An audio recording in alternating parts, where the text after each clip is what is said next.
Hello everyone welcome to Abhipedia. ਮੈਂ ਹਾਂ ਗਗਨਦੀਪ ਸ਼ਰਮਾ ਤੇ ਪਿਛਲੀ ਵੀਡੀਓ ਦੀ ਤਰ੍ਹਾਂ ਮੈਂ ਹੁਣ ਤੁਹਾਡੇ ਲਈ ਵੀਡੀਓ ਲੈ ਕੇ ਆਇਆ ਪੋਲਿਟੀ ਦੇ ਕੁਐਸਚਨਸ ਸੀ। ਲਾਸਟ ਵੀਡੀਓ ਦੇ ਵਿੱਚ ਆਪਾਂ ਡਿਸਕਸ ਕੀਤੇ ਸੀਗੇ ਹਿਸਟਰੀ ਦੇ ਸਾਰੇ ਕੁਐਸਚਨਸ ਜੋ ਕਿ ਨਾਇਬ ਤਹਿਸੀਲਦਾਰ ਦੇ ਪੇਪਰ ਦੇ ਵਿੱਚ ਆਪਾਂ ਨੂੰ ਦੇਖਣ ਨੂੰ ਮਿਲੇ ਤੇ ਇਸ ਵੀਡੀਓ ਦੇ ਵਿੱਚ ਆਪਾਂ ਡਿਸਕਸ ਕਰਾਂਗੇ ਇੰਡੀਅਨ ਪੋਲਿਟੀ ਦੇ ਜੋ ਵੀ ਕੁਐਸਚਨਸ ਨੇ ਇਸ ਪੇਪਰ ਦੇ ਵਿੱਚ ਆਏ ਹੋਏ। ਸੋ ਸਟਾਰਟ ਕਰਦੇ ਹਾਂ। ਉਸ ਤੋਂ ਪਹਿਲਾਂ ਇੱਕ ਚੀਜ਼ ਮੈਂ ਤੁਹਾਨੂੰ ਦੱਸ ਦੇਵਾਂ कि अभीपीडिया तुहाडे लई लैके आया पंजाब गौरमेंट एग्जाम्स की तैयारी दे लई एक इंटीग्रेटेड कोर्स जिस दे विच कि तुहानूं 90% तक डिस्काउंट जिहड़ा ओह दित्ता जा रहा है जिस दे विच तुहानूं नायब tehsildar food inspector cooperative inspector Punjab patwari PSSB के जिहड़े भी एग्जाम्स ने पंजाब पुलिस के एग्जाम्स ने एक्साइज टैक्सेशन इंस्पैक्टर एटसैटरा सब की तैयारी जिहड़ी है तुहानूं करवाई जाएगी। ठीक है तो लिंक जिहड़ा ओह डिस्क्रिप्शन दे विच दित्ता होया है तो जल्दी तो जल्दी इसनू सबसक्राइब करो तो इस कोर्स का फ़ायदा उठाओ तो अपने सुपनिया की जिहड़ी जॉब है उन्होंने अचीव करो तो ज्वाइन करो 2023 दे विच जल्दी तो जल्दी। ठीक है काफ़ी सारी हुण पंजाब सरकार है जिहड़ी काफ़ी सारी नौकरियां जिहड़ियां हर साल कढ़िया करेगी जिद्दां कि अपने CM साहब ने कहा। सो उसनू मद्देनज़र रखते हुए आपां अपनी जिहड़ी तैयारी है उन्होंने आपां होर भी वधाईए तो पहला जी अपनी तैयारी हो चुकी है उसकी प्रैक्टिस करिए तो अगे अगे क्योंकि कॉम्पीटिशन है जोड़ा वधदा जा रहा है जिमें जिमें नौकरियां वधणगियां उवें उवें कॉम्पीटिशन भी वधेगा क्योंकि पंजाब के नाल नाल हरियाणा हिमाचल चंडीगढ़ के जोड़े लोग ने वो भी एग्जाम्स नूं फिल करते हैं। सो उस चीज़ पर भी आपां ध्यान देना। ठीक है तो अपनी जी तैयारी है होर ज़्यादा मजबूत तो प्रैक्टिस जी है होर ज़्यादा वधाउणी है। सो जल्दी तो जल्दी साडा जिहड़ा कोर्स है उसनूं तुसीं सबसक्राइब करो तो लिंक जिहड़ा वो डिस्क्रिप्शन दे विच दित्ता होया है। Thank you. चलदे हां पहले क्वेश्चन दे उत्ते। Consider the following terms of reference for 15th finance commission. 15वां जिहड़ा फाइनांस कमीशन है आर्टिकल 280 के अंडर है वैसे जिहड़ा फाइनांस कमीशन वो आउंदा है तो उस दे बारे क्वेश्चन इन्होंने पुछया होया। करंट अफेयर्स का भी क्वेश्चन हो सकता है वैसे ये तो वैसे आप स्टैटिक दे विच इहनूं काउंट करांगे। आंसर की है C first the distribution between union and states of the net proceeds of taxes which are to be divided between them and allocation between the states of the respective shares of such proceeds। Finance commission का की काम है कि जेड़े भी NAT proceeds मतलब कि जो भी रेवेन्यू वगैरह सरकार कोले आउंदा है फाइनांस कमीशन की करता है उन्होंने स्टेट्स ते यूनियन दे विच वंड दिंदा है ते अमंग स्टेट्स ਉਹ ਉਹਨਾਂ ਦੇ शेयर के अकॉर्डिंग ਉਹਨਾਂ ਦੇ ਵਿੱਚ ਵੰਡ ਦਿੰਦਾ। ठीक है ਹੁਣ फर्स्ट ठीक है ये गलत हो गया है ना इस दे विच क्योंकि फर्स्ट नहीं दे रखा। The principles which should govern the grant in aid of the revenues of the states out of the consolidated fund of India and the sums to be paid to the states by the way of grant in aid of the revenues under article 270 of the constitution.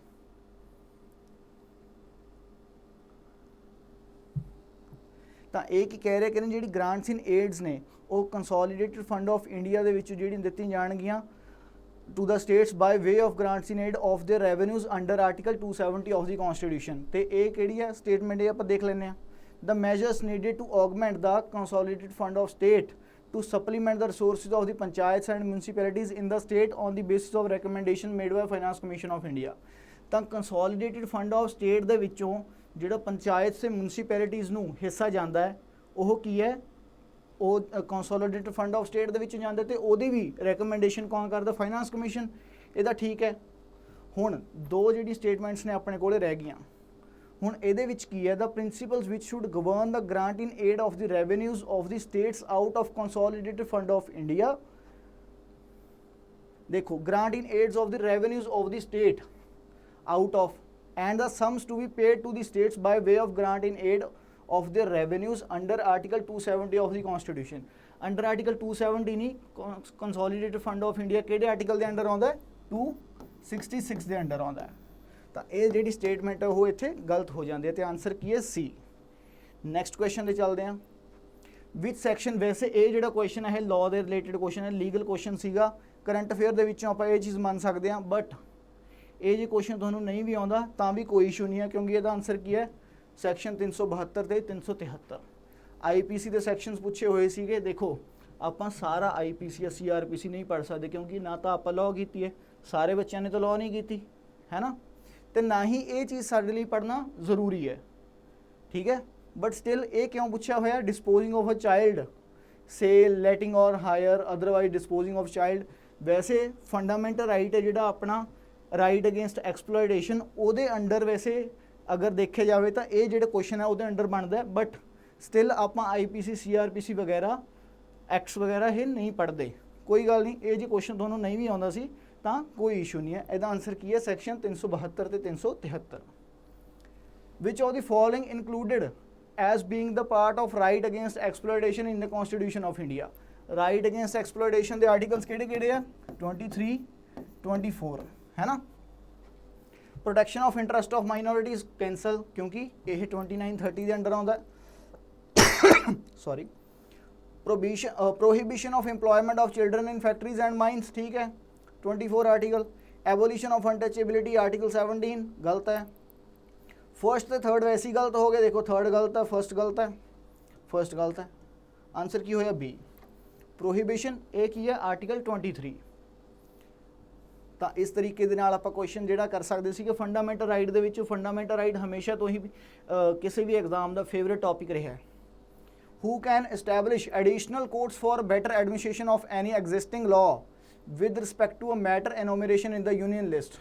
वो कहते union list के लिए अगर कोई additional court जिहड़ा है वो बनाना पे, जिमें कि फैमिली कोर्ट्स वगैरह बनाए हुए है ना, तो कौन कर सकता है, पार्लीमेंट बाय लॉ।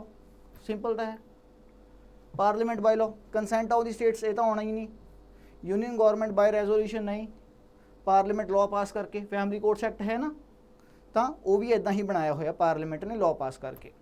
उस तो बाद विच of the following pair is not.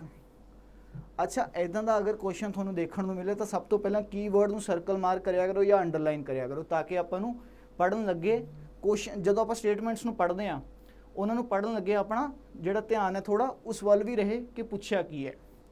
कई बार आपू की लगता कि उन्होंने करैक्टली मैच पूछा तो आप पहले ही पढ़ लें, पहले ही आपू करैक्ट लगता आप यही ला के सर्कल मार कर दें, उत्थे अपने नाल ब्लंडर हो जाता है। Absolute veto withholding of assent to the bill, ठीक है। तो qualified veto can be overridden by legislature with higher majority, India के विच नहीं है ये, USA के विच है।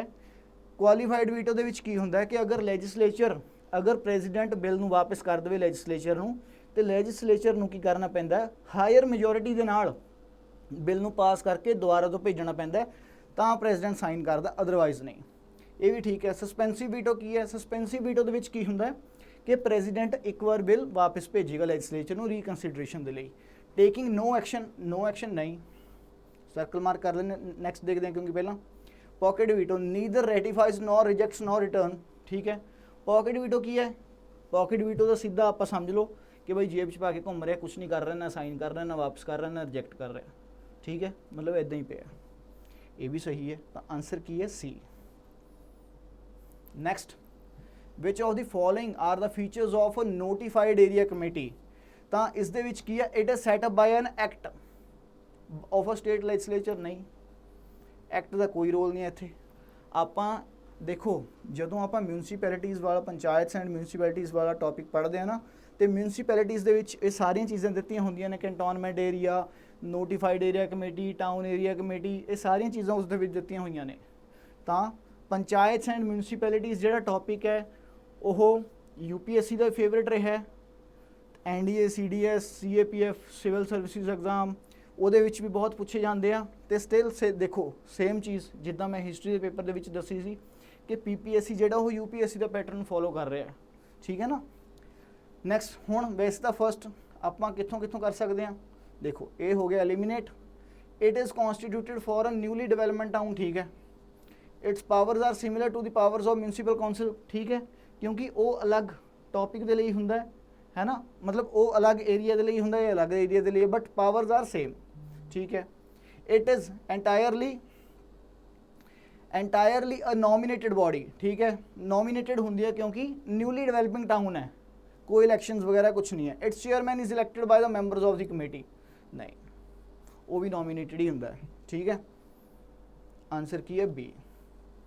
नैक्सट चलते हैं, ये जो टॉपिक्स ने ना सी फाइनांस कमीशन का दूजा क्वेश्चन फिर तो आ गया, तो ये जो कुछ टॉपिक्स ने ना ਤਾਂ ਜਿਵੇਂ ਕਿ ਮੈਂ ਲਾਸਟ ਵੀਡੀਓ ਦੇ ਵਿੱਚ ਵੀ ਮੈਂ ਦੱਸਿਆ ਸੀ ਕਿ ਆਪਾਂ ਪ੍ਰੀਵੀਅਸ ਈਅਰ ਪੇਪਰਸ ਦਾ ਐਨਾਲਿਸਿਸ ਜਿਹੜਾ ਉਹ ਕਿਵੇਂ ਕਰਨਾ ਹੈ।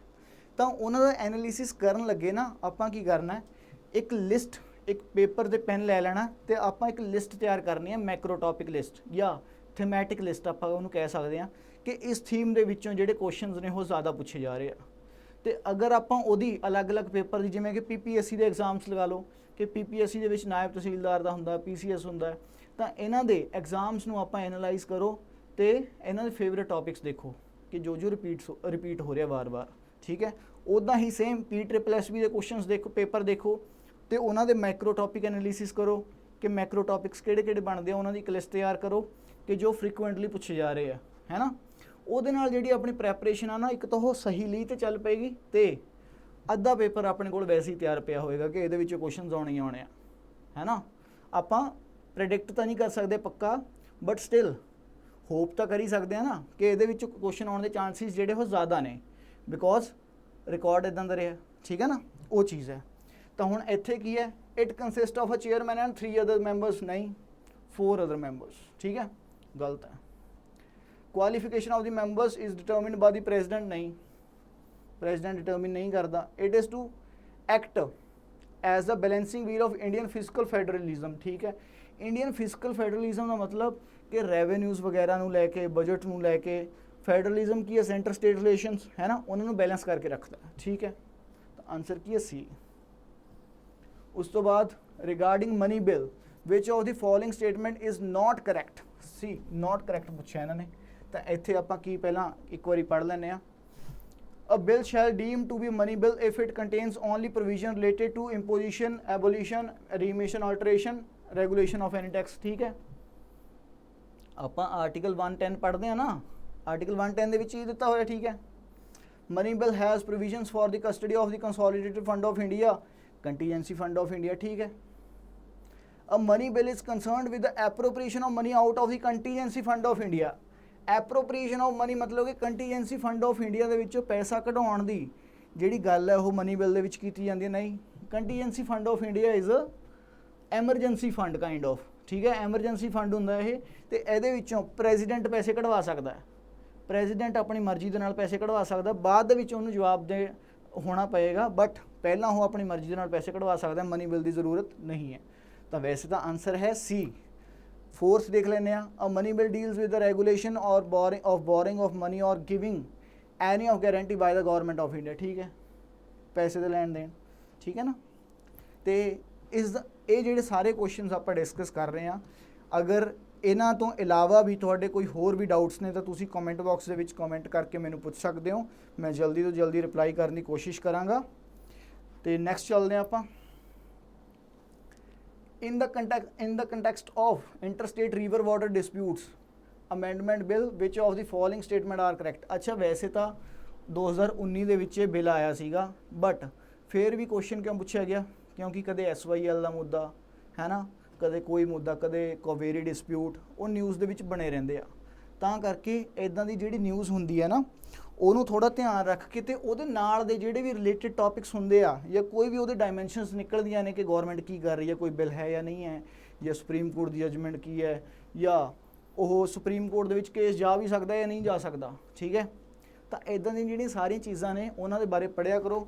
ਸੀ ਕੁਐਸਚਨ ਜਿਹੜਾ ਹੈ, ਦੇਖੋ ਕੁਐਸਚਨ ਹੈਗਾ ਹੁਣ ਪੋਲਿਟੀ ਦਾ, ਇਹ ਸਟੈਟਿਕ ਪਾਰਟ ਚੋਂ ਹੈ ਨਾ, ਸਟੈਟਿਕ ਚਲੋ ਕਰੰਟ ਅਫੇਅਰ ਲਗਾ ਲਓ ਕਿ ਅਗਰ ਬਿੱਲ ਦਾ ਕੁਐਸਚਨ ਹੈ ਤਾਂ, ਬਟ ਜਿਵੇਂ ਕਿ ਕੋਈ ਇਸ਼ੂ ਹੈ ਤਾਂ ਇਸ਼ੂ ਇਹ ਹੈ, ਕੁਐਸਚਨ ਜਿਹੜਾ ਉਹਦੀ ਪੈਰੀਫੈਰੀ 'ਚ ਪੁੱਛਿਆ ਜਾਂਦਾ, ਬਿਲਕੁਲ ਇਸ਼ੂ ਨਹੀਂ ਪੁੱਛਿਆ ਜਾਊਗਾ।